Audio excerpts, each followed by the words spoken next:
It is a time of new beginnings.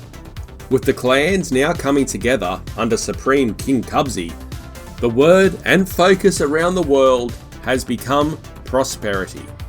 Trade and commerce begin to coordinate between the clans.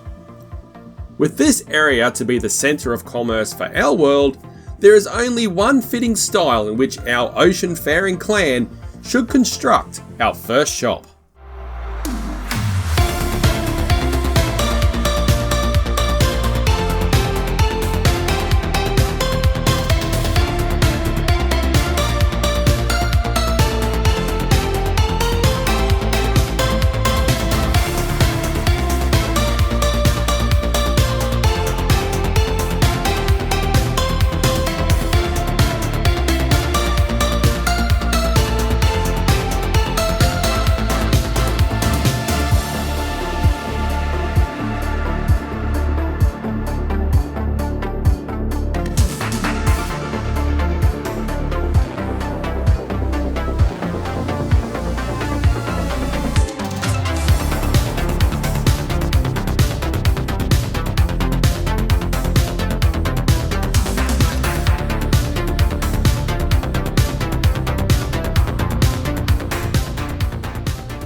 With the shop done, we're not quite ready to make sales just quite yet. There's one more thing that's very important, so let's go and do that straight away.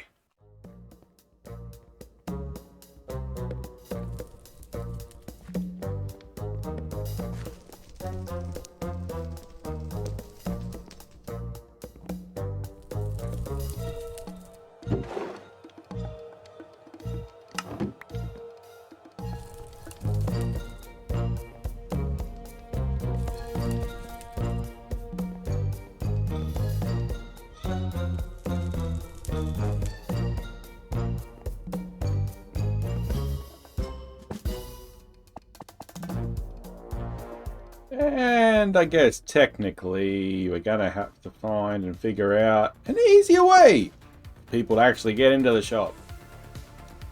So let's talk about this ship and this build a little bit. So something a little bit different than a time lapse. Now the ship took very much inspiration from a couple of sources. Firstly, pixel riffs for the shape of the sails, because I just couldn't get them right.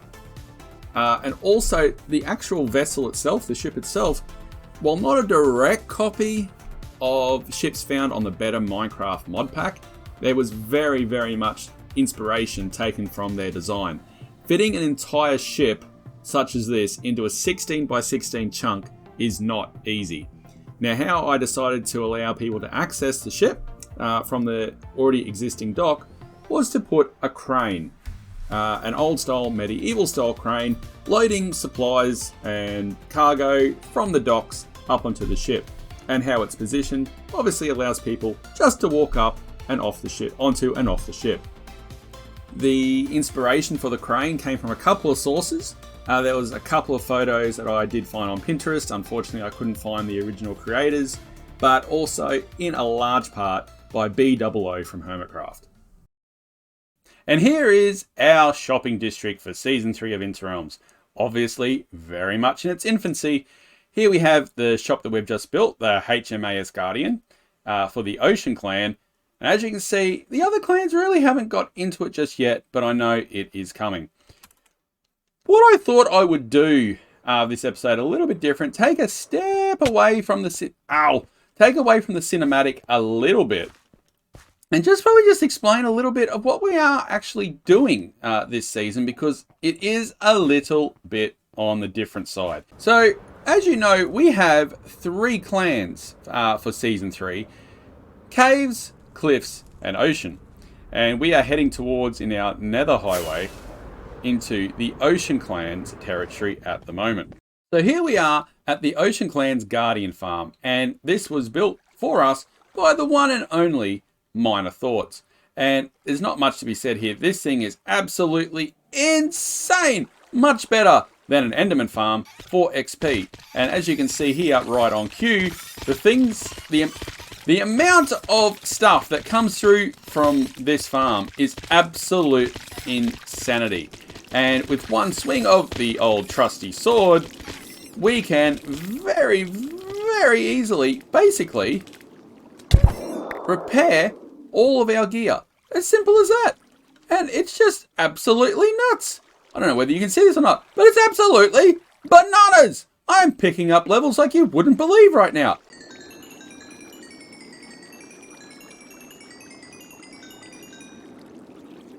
Aww. The fly into Ocean Clan territory from this part of the world is something quite breathtaking, in my opinion, and something that is really important to see. And nice to see, to look and see what we've achieved so far. So from the south of our island, we have the opening of the bays. And if we get below the clouds here, you can see our starter area is coming along just absolutely amazingly. Obviously with myself, the kids at times, Naku and Sween Pie, just absolutely transforming this area from really what looked like a plains biome at the start of the proceedings to what is becoming a nice inhabitable forested area. Now this huge bay area that we have, as we just kick a little bit more with our power, we have a massive plan for this bay area, which is just absolutely stunning and breathtaking. But we've got a big plan for this area. I don't want to say too much what it is at the moment, but honestly, when it's finished, is going to be something else, and it's a massive project. And as we fly back over here, you can see the original starter area that we started on with our sugarcane farm and our crop farms and our bee farms, which obviously provided a lot of emeralds very early on for Naku, who was really responsible for the Place of Yeet. Well, she was responsible for the Place of Yeet, but responsible for setting up our Villager Breeder program. Coming back over here now, you can see the building. Hopefully I'm not giving away any spoilers as we go away a little bit.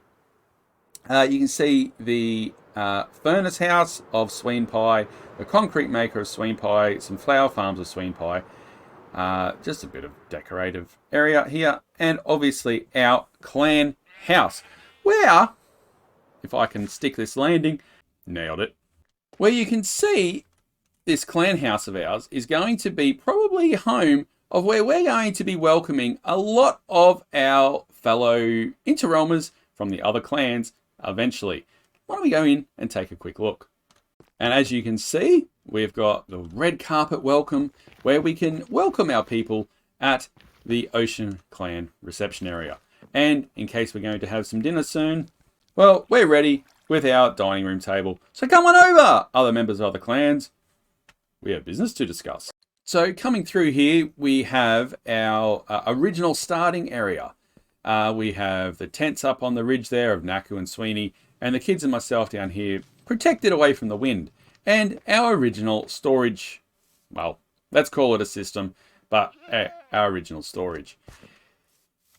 It's very, very nice to be able to, at times, just to take a bit of a wander through this area at times. You just sign on, and I know both Sween Pie and myself, we just sign on at times, Naku's Pond, and we just wander this area.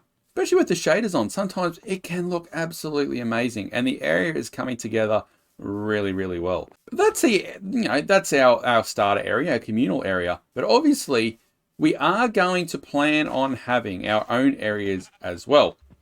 So why don't I fly over to where we are going to be, and we'll be able to see that we've actually started. Now, we're not too far away from the communal area, and that's the one good thing about this being on an island, is we're not going to be far away.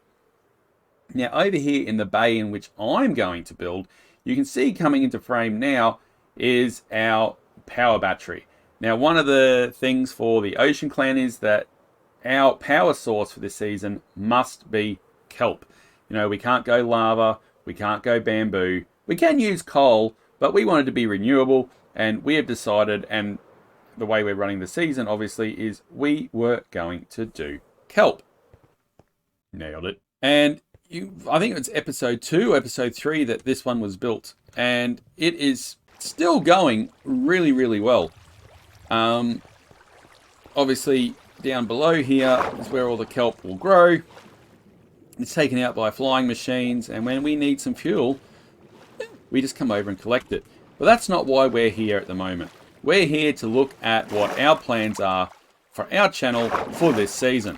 And as luck would have it, we're just going to pop over here because that's really the first building that we actually have got for our season, for our base. And our base structure, main base, is going to be over here in this mountain. Now, if you hadn't guessed already, we're going for a little bit of a Stargate theme. And as we come in here, I'll be able to... Ow! Didn't nail it. But this is where we will be setting up our base, and this is where our Stargate is going to be. And all I can say is, I just can't wait to explore this cave system. It is absolutely immense. You might be able to see in the top right with the Zero's map mod map. You might be able to see the extensive networks of caves, and actually these caves, from what we can tell, goes all the way through to our communal area. And that is going to be absolutely huge. I can't wait to start exploring in here. It's going to be... Ah!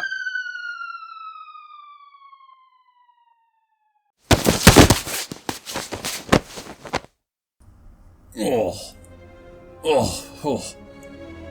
That was a doozy of a first step. Where am I? What is that? Could anyone find a more dangerous place to place a book? I mean, really. The story seemed to tell of a time long ago before these clans and these lands. A time of the ancients. Powerful beings had come down from the sky, sharing their knowledge and their friendship with the local people. It was a time of peace and prosperity. But for as quickly as these strange, powerful beings had arrived, soon these ancient beings, one by one, would leave the world, continuing their journeys among the stars. All that is, except one. His name, Anubis. His cruelness and cunning would turn the time of peace and prosperity to fury and hardship.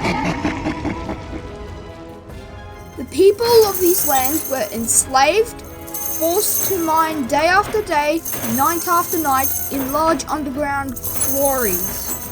Forced to remove the raw materials, Anubis would need to fuel his ever-increasing thirst for technological power and knowledge.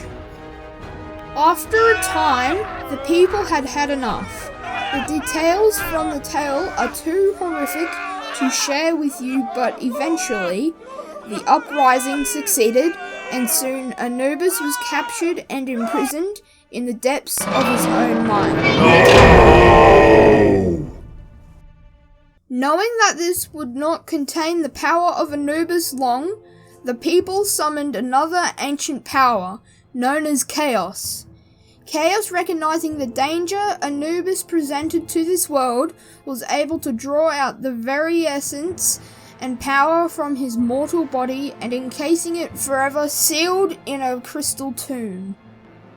Anubis left this world behind, determined to search the galaxy for a way to restore his body and his soul, so that once more his power would allow him to take his rightful place as the ruler of this planet. But that was not all that the book contained. There was also a prophecy contained.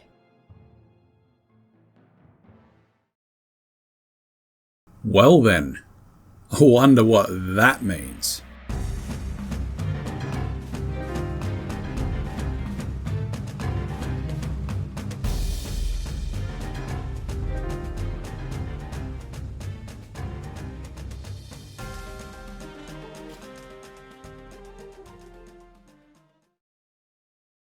Dracolis. Dracolis. Yes. It's almost time. Yes. Find me. I will find you.